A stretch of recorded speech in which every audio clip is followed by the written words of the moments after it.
Une vie dans l'e-sport avec Végète, manager d'équipe Millennium sur World of Tanks. une émission présentée par David Daoud Ardouin. Quand on parle d'e-sport, il nous vient tout de suite à l'esprit des jeux comme League of Legends, Hearthstone, StarCraft 2 ou encore Counter-Strike. Pourtant, une multitude de jeux, de communautés font leur bout de chemin dans l'ombre des mastodontes et il serait regrettable de les négliger. World of Tanks fait partie de cela. Avec plus de 100 millions de comptes enregistrés sur PC, 4 millions sur Xbox et une application qui caracole en tête de l'Apple Store, World of Tanks n'a pourtant pas à rougir de sa popularité. Pourtant, ce jeu peine à se faire une place dans le paysage e-sportif. À quoi cela est-il dû ? Univers peu attrayant, jeu où il faut payer pour réussir, mode compétitif absent. Force est de constater que rien ne s'oppose à ce que World of Tanks s'impose comme un pilier de l'e-sport dans les années à venir. Pour nous guider parmi les tranchées boueuses, éviter les obus et comprendre les plans stratégiques des différents champs de bataille, j'ai le plaisir de recevoir aujourd'hui dans Une vie dans l'e-sport le chef de portal World of Tanks de Millennium, également manager de l'équipe du même nom, Végète. Bonjour Végète. Bonjour. Alors, première question, pour revenir un petit peu sur l'introduction, comment tu expliques cette place assez relative de World of Tanks dans le paysage e-sportif, qu'il soit français ou mondial ? Faut dire au départ que World of Tanks n'était pas un jeu en fait visé pour l'e-sport. C'est venu vraiment après le départ du jeu. Et il y a une deuxième chose aussi, un deuxième élément, c'est que ce n'était absolument pas prévu que ce soit un tel succès. C'est au départ World of Tanks, c'est à peu près une vingtaine de développeurs chez Wargaming qui ont fait ce projet. Maintenant, la boîte, elle a été multipliée, on va dire, il y a plus de 20 personnes même au développement et on parle de community manager, etc. Et en tout, ça fait plus de 1000 personnes chez Wargaming maintenant.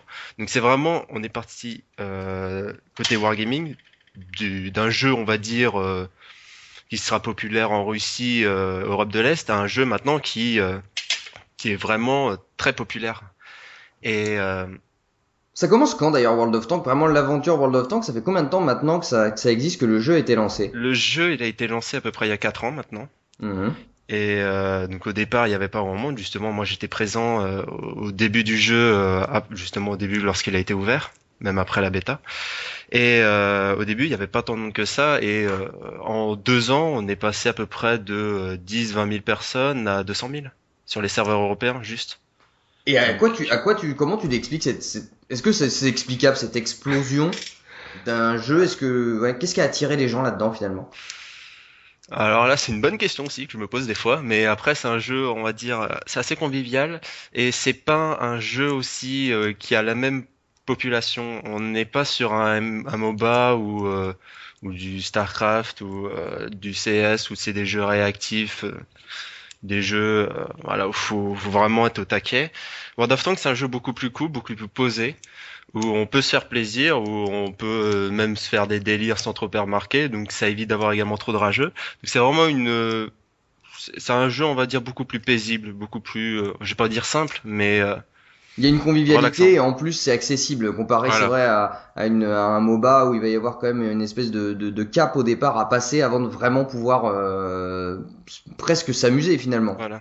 Après c'est accessible, mais c'est pas non plus, voilà, dès le départ on n'arrive pas à tout faire. Voilà, il y en a, enfin moi on me dit souvent et de toute façon je le répète également que pour vraiment bien jouer à World of Tanks, faut faire quand même des milliers de parties. Parce Mhm. qu'il y a toute une histoire de placement, il y a toute une histoire après de connaître bien les chars, sachant qu'au départ on en avait peu, maintenant on en a plus de 300. Mhm, Donc mhm, mhm. voilà, il y a quand même un boulot à faire. Donc pour être efficace sur World of Tanks, faut quand même en faire des parties. Mais c'est un jeu après, dès le départ, tout le monde, enfin le principe du jeu est assez simple, hein. C'est 4 touches directionnelles et une souris où tu tires sur les chars adverses. Donc, c'est C'est simple. vrai que ça a l'air simple comme ça. Voilà. Mais après voilà, c'est beaucoup plus compliqué que ça en a l'air.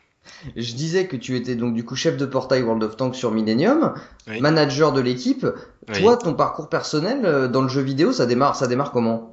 Alors en fait, le pire, c'est qu'en plus, je suis pas que ça, mais je fais plein d'autres choses. On va partir quand même du départ. Ouais. C'est au départ en fait, moi, j'ai jamais été dans une famille en fait de joueurs à la base. Moi, j'ai toujours été attiré par les jeux vidéo, mais j'ai envie de dire qu'on m'empêchait un petit peu. On t'empêchait. Et Ah. voilà, bah c'est mes parents après derrière. Ah. Donc voilà, j'ai toujours eu très peu de consoles, très peu de jeux, et donc souvent je jouais sur PC et souvent à des RPG ou bien D'accord. alors des jeux stratégie, mais pas en temps réel. Par exemple du style Medieval Total War que j'avais Mhm. vraiment Mhm. apprécié, voilà, des jeux de ce style-là, même des RPG comme FF7 et compagnie. Il y a déjà le côté Et historique. voilà, il y a un côté, on va dire, un peu historique. Et bon, après, j'ai eu un petit trou au niveau des jeux classiques où j'étais plus sur des jeux sur navigateur et ça fait à peu près, et on va dire, voilà, il y a 4 5 ans où, bah, par hasard d'une publicité, j'ai découvert World of Tanks. Je me suis dit, tiens, pourquoi pas, ça a l'air d'être un jeu assez intéressant. Et je m'y suis mis et au départ, faut penser justement, comme j'ai dit, c'est un jeu où en fait, il y avait pas grand-chose en fait au départ dessus. Maintenant, il y a plein de systèmes de missions, etc. Mais au départ, en fait, c'était juste un jeu où on pouvait aller du tier 1 au tier 10. Voilà, c'est une branche de char. Faut penser à ça en Mhm. fait. C'est plus on fait de parties, plus on peut débloquer de chars et plus on peut, on va dire, avoir des chars plus puissants. Et en fait, donc au départ, il y avait quasiment rien. On pouvait juste faire du 15 contre 15 et voilà, c'est tout. Et voilà, au départ, D'accord. Donc au départ, en fait, tu y viens pas du tout parce que tu vois, tu te balades dans la rue, tu vois une pub voilà, c'est et tu te jouer une pub. dis, Voilà, c'est un jeu intéressant. Voilà. ça peut être. Et est-ce que tu as retrouvé, est-ce qu'il y a la même finesse? C'est-à-dire que les développeurs comment dire, se préoccupe aussi précisément du côté historique dans World of Tanks que dans des jeux comme Medieval Total War où c'est quand même qu'il y a une recherche vraiment quand même au niveau des connaissances Ce qui sont qui, poussées. ce qu'ils essayent de faire justement, c'est de mettre des chars justement qui ont réellement existé, sachant que ça va à peu près donc du début des chars, donc aux années 10-20, Première Guerre mondiale, Mhm. jusqu'aux années 60 à peu près. D'accord. Sachant que bon, par exemple, les MX-30 qu'ils ont sorti récemment, on est quand même à la limite des années 60-70, mais bon. Et voilà, on essaye d'être, enfin, en tout cas, Wargaming essaye d'être le plus réaliste possible lors de la conception des chars. Après, on peut pas faire 300 chars comme ça, c'est impossible. Donc ils ont beaucoup aussi des prototypes. Ils ont utilisé beaucoup de prototypes en fait, ou bien alors juste des Des plans chars qui qui n'ont pas étaient juste des existé? chars qui ont pas, enfin quasiment pas existé, mais qui ont existé sur plan par exemple seulement. Mhm. Et donc derrière faire des chars à partir de ça et donc faire de nouvelles branches pour augmenter le nombre de chars. Et ouais, je pense que s'il y a des connaisseurs de World of Tanks qui sont présents et qui écoutent, je pense qu'ils savent très bien quel char je parle. Par exemple, une sorte de char où tu as un mixte entre un E100, en fait, c'est vraiment un char très très résistant, du style qui était conçu à la toute fin de la Seconde Guerre mondiale par les Allemands, donc Mhm. évidemment qui était sur plan. Et derrière, une sorte de grosse tourelle mastoc qui avait rien à voir et qui était très fragile. Tu te dis à un moment, c'est pas réaliste, mais bon, Sur un champ de bataille, ce serait pas passé quoi. voilà, ce serait pas possible. Mais voilà, c'est bon, ils ont un peu, on va dire, quelques délires, mais voilà, il y a quand même un très grand nombre de chars qui soit ont existé ou soit étaient en état de prototype.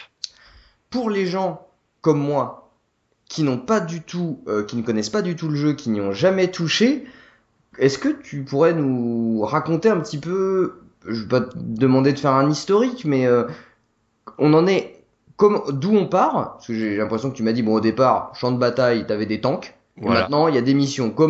Ça s'est fait comment au départ? C'était quand En toi fait, t'es entré, comment ça se passait, quoi? alors au départ, en fait, c'est pas compliqué. On avait un garage, on avait des chars, on pouvait jouer. Voilà.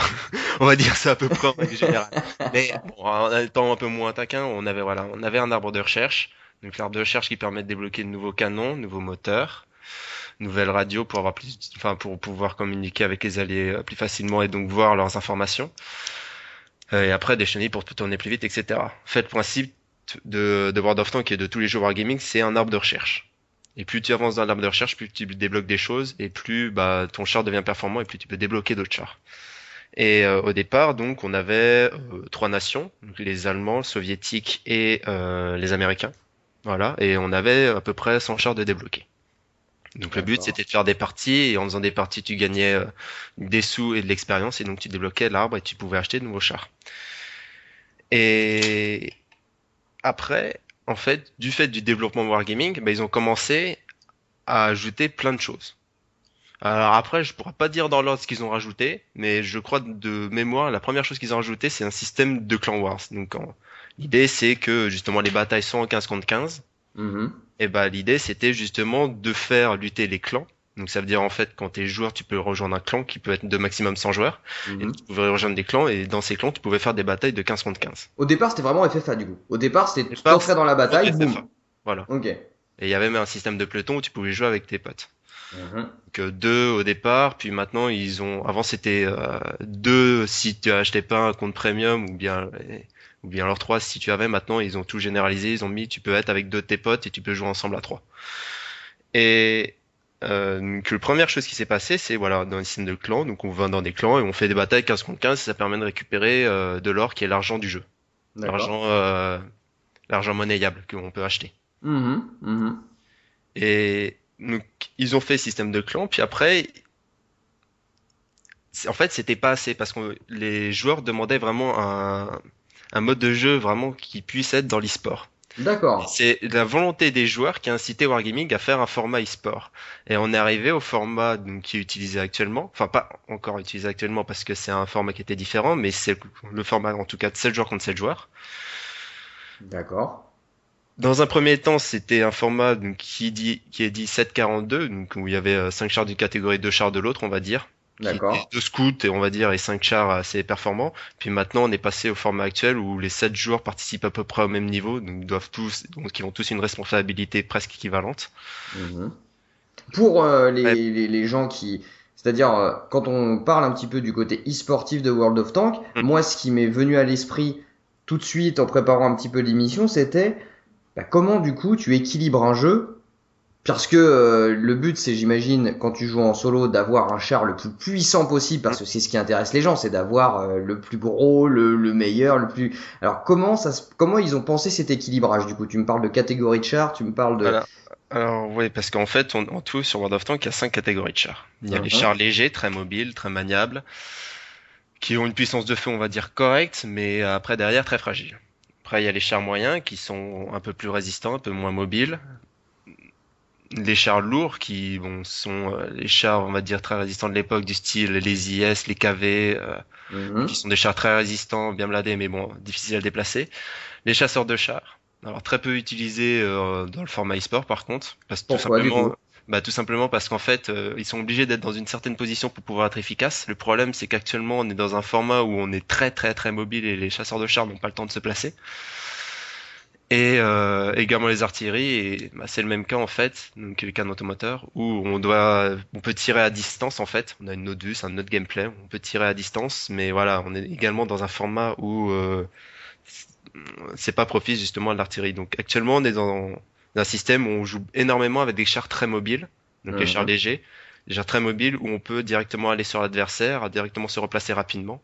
Mais bon, après, ça devient un peu technique et je pense Et pas qu'il la faut suivre. catégorie, finalement, la catégorie 5 n'est pas plus forte que la catégorie 1. C'est juste complètement une autre catégorie, finalement. Voilà, en fait, C'est... voilà, il y a vraiment 5 styles de chars, 5 styles D'accord. de véhicules. Après, derrière, évidemment, avec ces 5 styles de véhicules, comme j'ai dit, il y a une histoire de tiers interdits où les tiers 1, c'est les chars les plus anciens, les tiers 10, c'est les chars les plus récents, donc plus efficaces. Et le format e-sport se joue sur les enfin, sur les tiers 6, 7 et 8.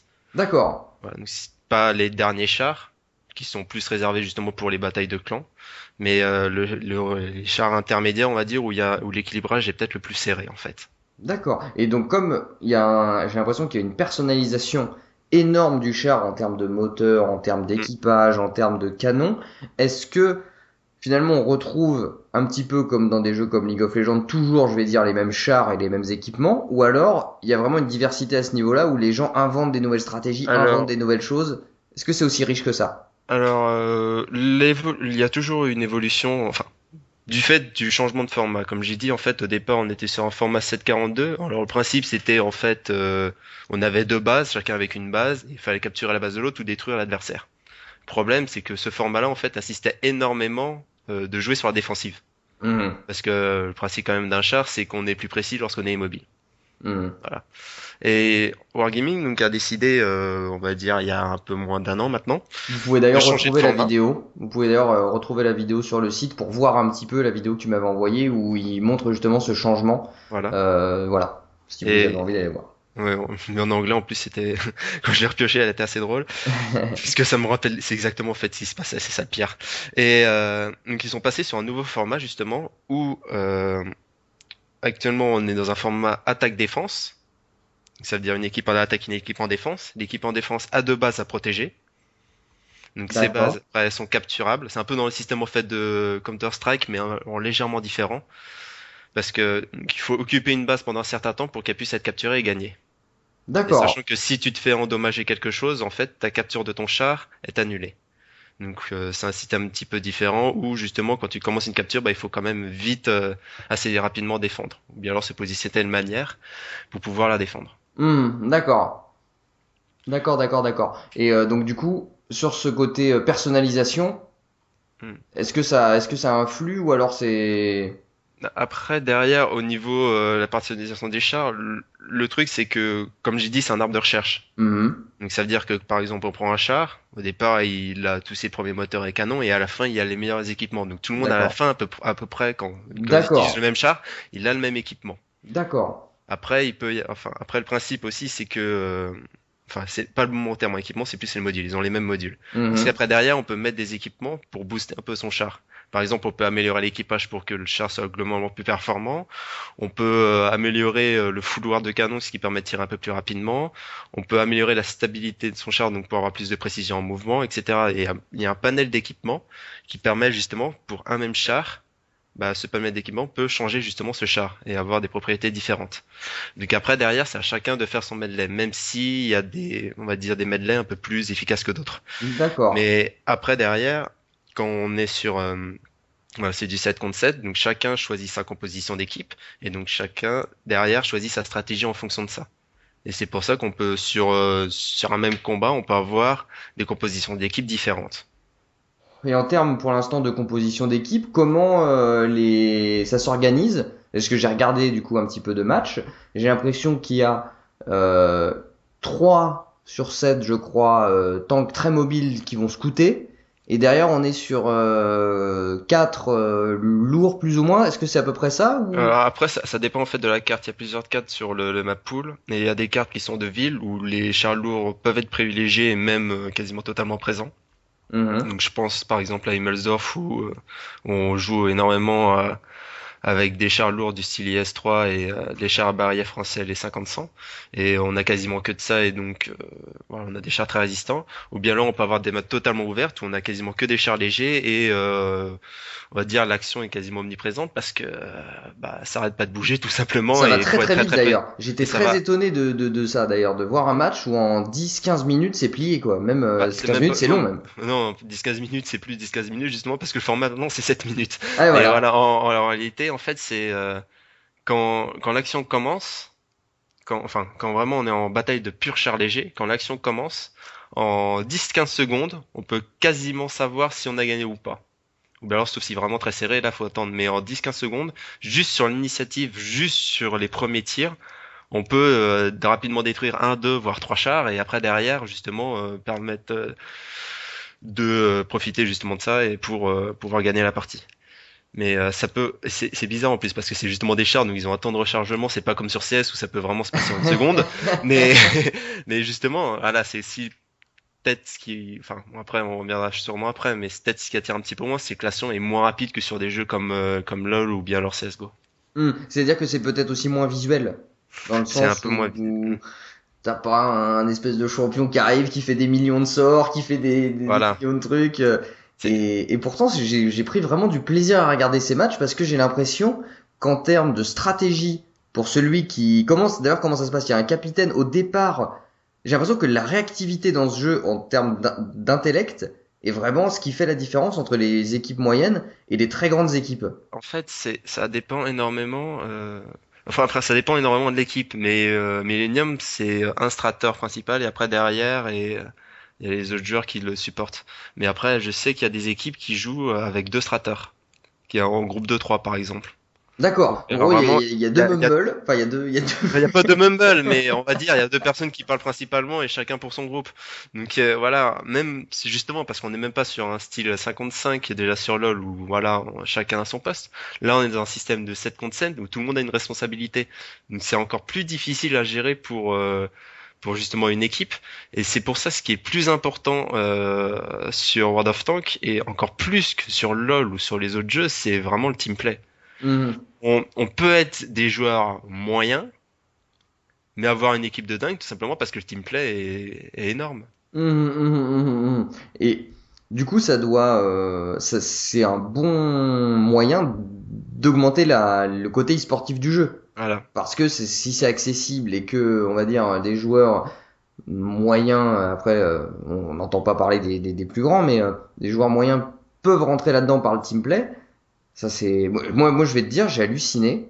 Je joue, il y a des fonctionnalités dans World of Tanks qui me ferait rêver n'importe quel joueur de LoL. Quand j'ai vu que tu pouvais en tant être légionnaire, c'est-à-dire, enfin je crois que c'est ça, c'est légionnaire, Oui. c'est-à-dire rejoindre une équipe, c'est-à-dire que tu es tout seul chez toi et tu t'inscris dans une file où tu peux rejoindre une équipe qui demande quelqu'un et Ouais. donc après pouvoir créer des liens, etc. Mais c'est juste une idée Ouais. de génie. Ouais, C'est c'est ce principe-là, oui, c'est le principe des légionnaires. Après, souvent, ils essaient quand même de réunir leurs amis, mais tu peux toi-même aller dans une équipe, peu importe, et qui est déjà préconstruite, oui, tu peux très bien le faire. Après, actuellement, ils ont quand même amélioré le système parce qu'avant, ils n'avaient pas réellement de véritable matchmaking, enfin, un véritable matchmaking. Avant, lorsqu'on rentrait en bataille en équipe, on rentrait, mais on pouvait rencontrer sur n'importe qui, comme l'équipe la plus nulle, d'accord, il n'y avait pas de comme une classement. équipe professionnelle. Maintenant, ils ont mis un système de classement justement où tu peux justement rentrer dans une équipe et justement participer à ce matchmaking. Après, il est assez rigoureux leur système parce qu'on peut rentrer que dans une seule équipe, donc c'est assez strict, on va dire. Mais toi là, tu peux toujours décider à un moment donné, bah tiens, j'ai envie de faire des matchs en équipe avec d'autres personnes, bah je me mets en non classé, et je fais des batailles avec eux. Et ça débloque des fonctionnalités spéciales dans le jeu. Ils ont prévu un système de récompense différent si tu t'es Alors, bien classé, si Alors t'es. actuellement, alors justement le système est sorti lors de la 9.7, qui est la dernière version. C'est très récent finalement. Voilà, donc c'est très récent cette mise à jour-là. Le bataille en équipe existe depuis bien plus longtemps, hein, mais le système de matchmaking ils l'ont mis récemment. Et je sais que plus tard, il va être un tremplin justement pour la ligue professionnelle. Comme League of Legends, ils vont lancer des joueurs qui vont payer. Non, c'est pas comme ça que ça se. Non, enfin, pour l'instant, on va dire que les joueurs qui sont en européen, c'est plus des semi-pros que des pros encore. Et Mhm. ils n'arrivent pas à avoir encore.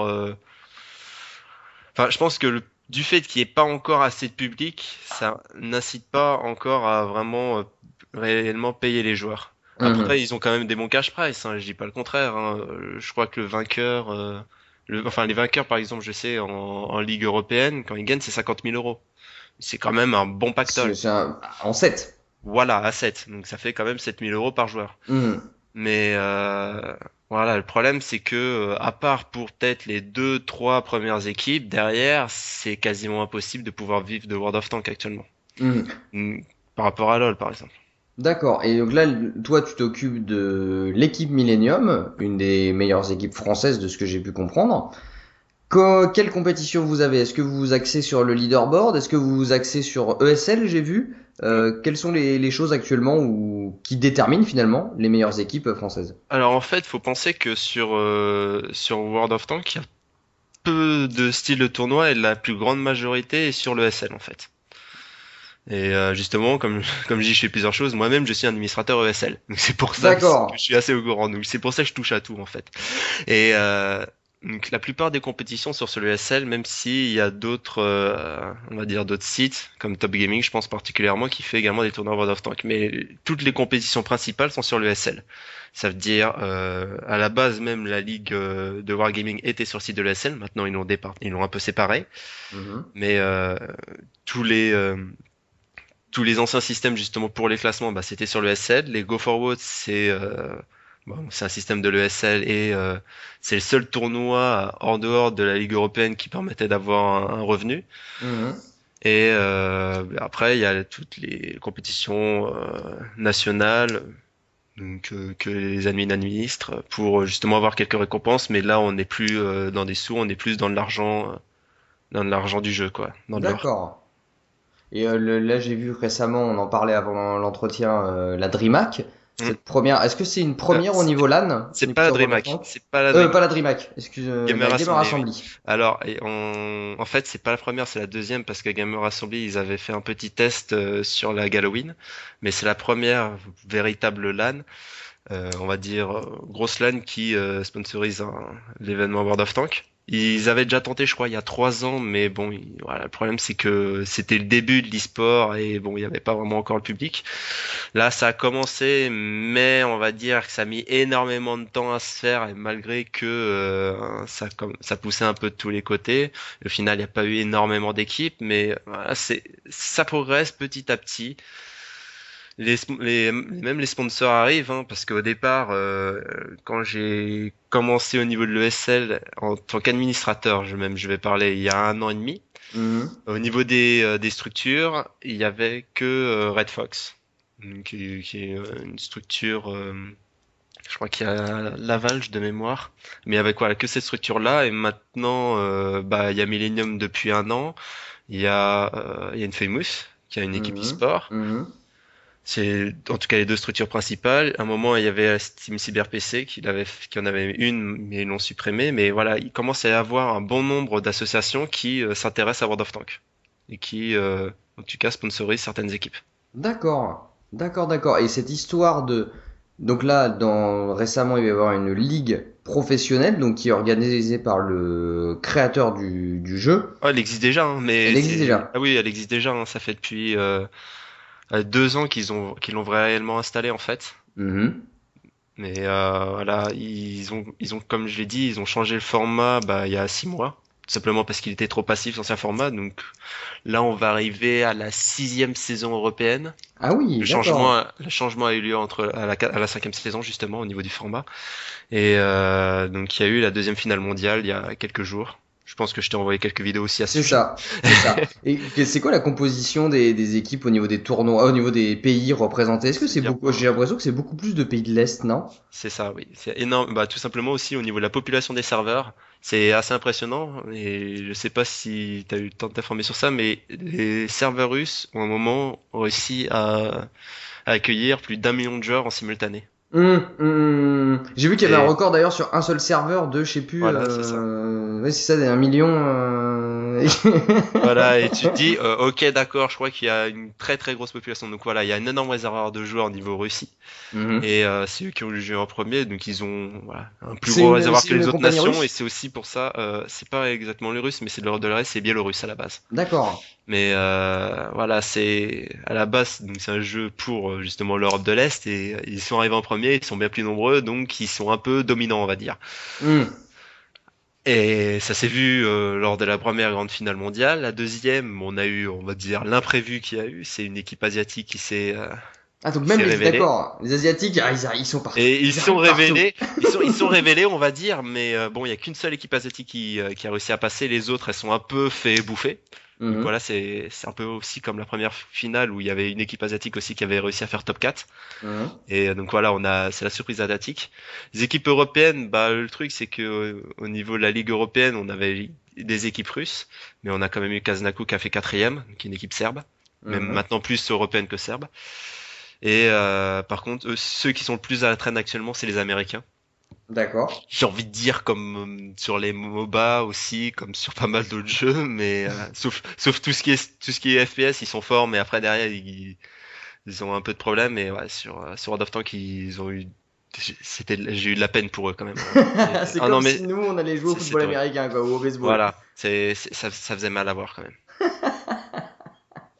Ah, mais pour le sport, c'est comme là, Ah oui, enfin, oui, c'est comme Besiktas actuellement sur la MSI, hein. voilà, il y a toujours le petit pousset qui arrive, Et, mais c'est ah, bien qu'il y ait un ils- engouement mondial, justement. non, mais ils sont fait un petit peu rouler dessus. Mais après, voilà, comme je l'ai dit, ça relève un peu aussi de la population qu'il y a sur les serveurs. Sur les serveurs russes, il y a énormément de personnes. Sur le serveur européen, comme j'ai dit, on peut naviguer à 200 000, même un peu plus. Sur le serveur américain, je crois qu'ils sont à peu près à 50 000. Oui, donc oui, il y a une très Voilà, petite donc base une très voilà. petite base C'est de joueurs. c'est aussi ce qui est ensemble, c'est voilà, on a une certaine base de joueurs, la base est assez faible au niveau américain, elle est un peu plus importante en Europe, elle est très importante en Russie. Asiatique, je connais pas trop, par contre, je pourrais pas dire.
On est quand même sur un jeu, comme on le disait, historique, où on a une histoire de la Seconde Guerre mondiale, etc.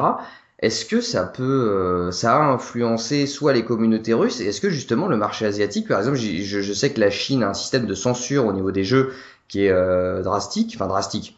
En tout cas, tu publies pas un jeu comme ça. Est-ce que le fait que le jeu, on va dire, soit sur sur ces faits historiques-là, cette guerre, ça peut soit freiner le jeu, soit au contraire, ou est-ce que ça a aucune importance au final? Ouais, au fond, je pense pas que c'est une grande importance parce que c'est juste un jeu de char au final. C'est juste un jeu classique où tu conduis un char, tu le pilotes et voilà, t'essaies de taper d'autres chars. C'est pas Est-ce qu'il n'y a pas comme c'est un jeu biélorusse, est-ce qu'il n'y a pas des petits éléments dans le jeu qu'à la gloire de l'armée rouge ou non, il n'y a pas, ils essaient d'être neutres. après après, il y en a souvent qui disent que les chars russes sont fumés, mais Ah, bon, voilà. mais bon, ils sont pas à ce point-là quand même. Bon, l'équilibrage quand même est assez correct en règle générale, même si certains chars en pâtissent un petit peu Notamment les sur chars certains américains. niveaux. Non, non, justement, les chars américains sont assez sympathiques. D'accord, Moi, d'accord. je défends les chars américains. En plus, c'est la première branche que j'ai montée sur le jeu, donc.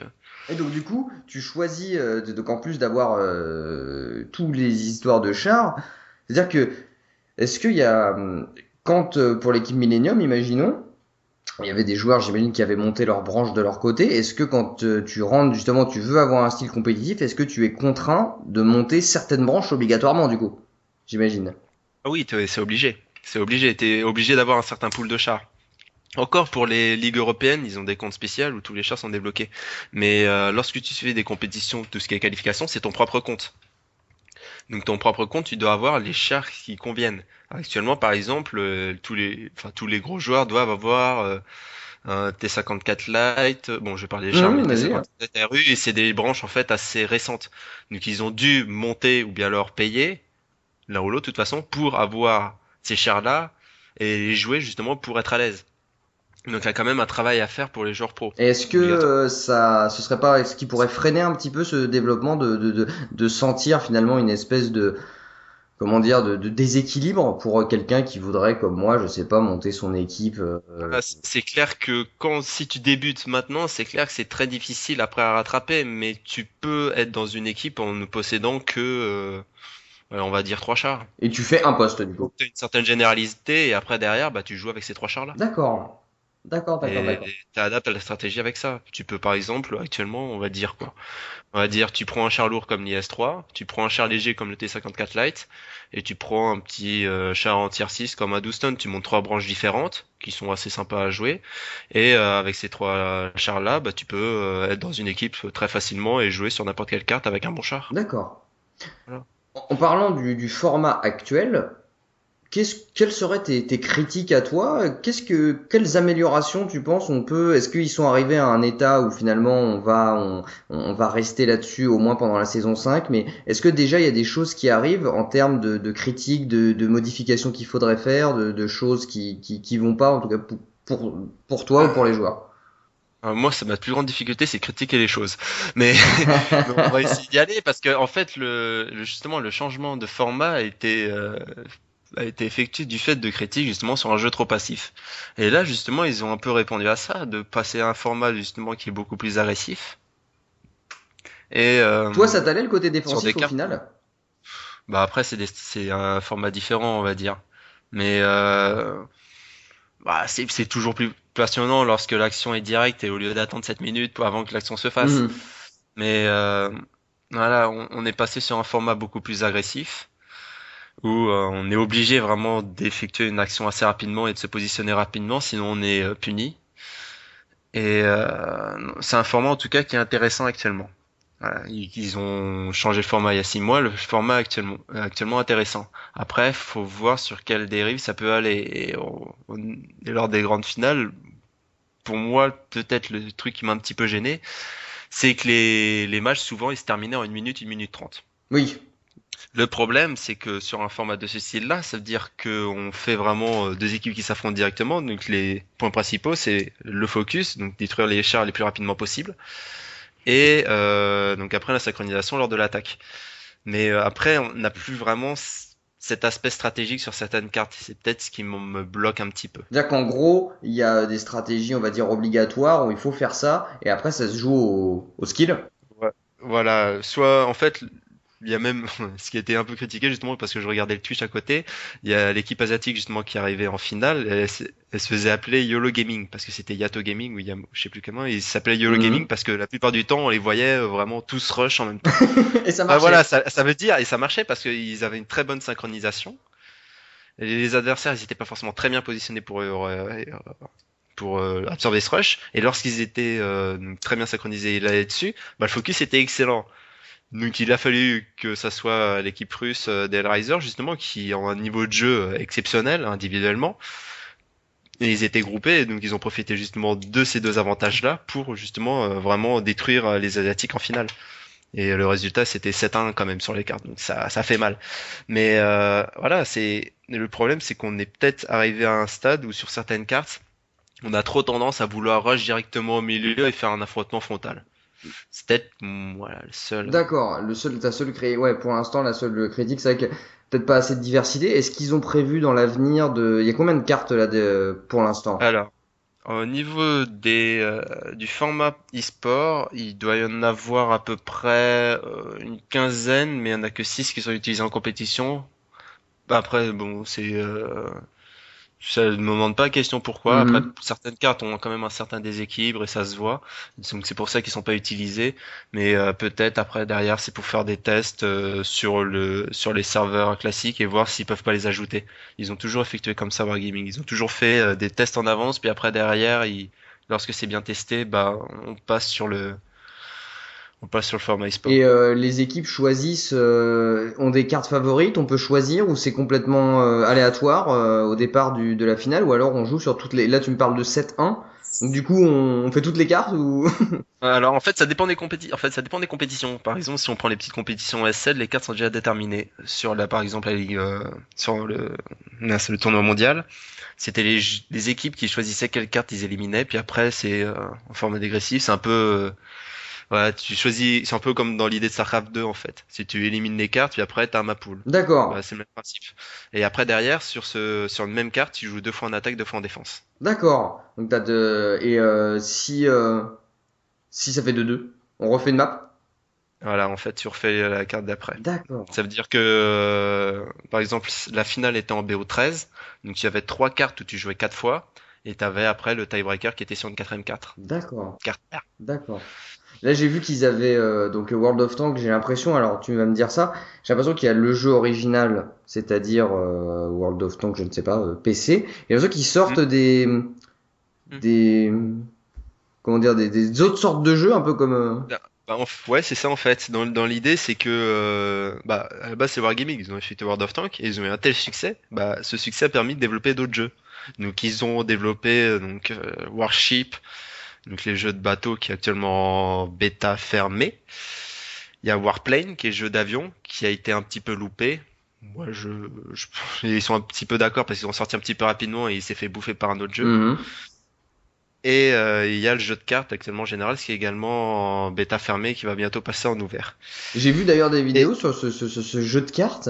C'est c'est extrêmement étonnant comme truc. c'est spécial, on va dire c'est spécial. Moi, j'y joue pas mal et franchement, je m'amuse bien. Mais après, je sais pas, on peut parler sur tout, mais sinon, ça risque d'être un peu long, Non, je pense. on va se Mais concentrer voilà, sur ouais, voilà. Et après, sur World of Tanks, donc ils ont sorti donc une version pour les Xbox 360 oui, de mémoire, exactement. et une version pour les portables.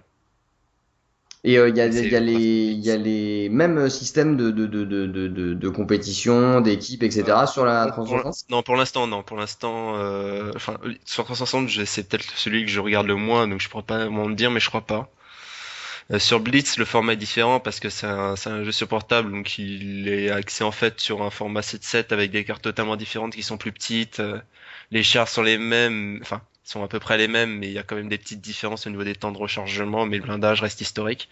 Mhm. Donc voilà, ils ont quand même adapté après en tout cas sur Blitz, ils ont adapté le jeu par rapport au format d'une tablette ou Bah oui, d'un portable. forcément, forcément. Voilà, c'est obligé. Au niveau donc de la scène française, tu m'as dit que ça commençait un petit peu à avoir des sponsors. Qu'est-ce qui, pour toi, peut-être est le plus gros, pas inconvénient, mais comment ça va se passer là dans les mois qui viennent, dans les années? Est-ce que ça va dépendre de la communauté et des équipes? Est-ce que c'est un problème d'argent? Est-ce que c'est un problème? Qu'est-ce qu'il faudrait pour que ça, on arrive à, est-ce que ça en manque aussi peut-être de streaming ou de gens qui streament les jeux? Je pense que c'est un peu de tout en fait. Au niveau du stream, ça commence à se développer.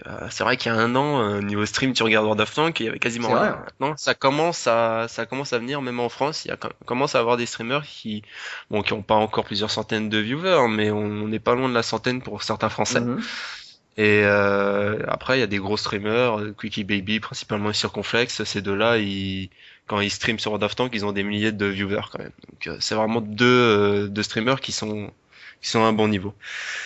Après, il y a aussi peut-être une communauté qui est pas à 100% sur l'e-sport, et ça se comprend, hein, voilà, il y en a qui jouent au jeu pour le plaisir, il y en a qui jouent au jeu parce qu'ils ont envie d'être dans un clan, mais ils en ont rien à cirer du format 7-7. Mhm.